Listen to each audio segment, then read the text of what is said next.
મોડાસા નગરપાલિકા દ્વારા ફાયર વિભાગની અલગ અલગ ટીમો ઓધારી તળાવ ખાતે તૈનાત કરવામાં આવી છે।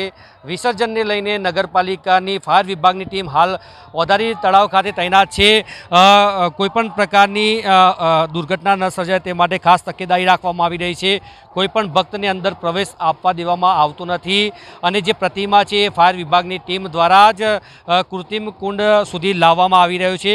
અહીં બોટિંગની તેમજ જે લાઈફ જેકેટ છે એની સાથે ફાયરની ટીમ અહીં તૈનાત કરવામાં આવી છે। આપણી સાથે ફાયર અધિકારી છે હેમરાજભાઈ, નગરપાલિકા દ્વારા ફાયર વિભાગની ટીમ છે, કેટલી ટીમ છે, કેવી તૈયારી કરાયેલી છે? નગરપાલિકા દ્વારા બનાવવામાં આવેલા કૃત્રિમ કુંડમાં ટોટલ નગરપાલિકાનો ફાયર વિભાગનો ટોટલ 15 જણનો સ્ટાફ છે। તરાપા બનાવવામાં આવ્યા છે।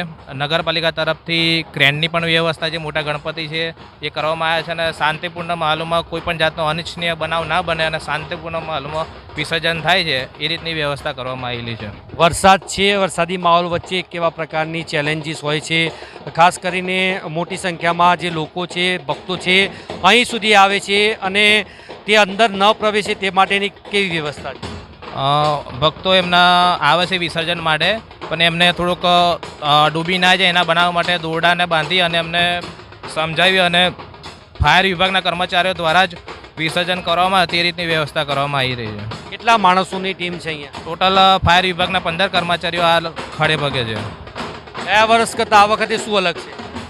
ગયા વર્ષ અને આ વખતમાં તો જે મૂર્તિને એ પ્રમાણેનું જે છે એ એમાં વધારો થઈ રહ્યો છે। ટોટલ આ વખતે મોટી મૂર્તિઓ જે નોંધાયેલી છે 15 ઉપર મૂર્તિઓ નોંધાયેલી છે અને નાના મોટા થઈને 150 ઉપર ગણપતિનું વિસર્જન અહીંયા થશે। આ વખતે નાની મોટી થઈને 100 જેટલી પ્રતિમાઓનું અહીં વિસર્જન થઈ રહ્યું છે।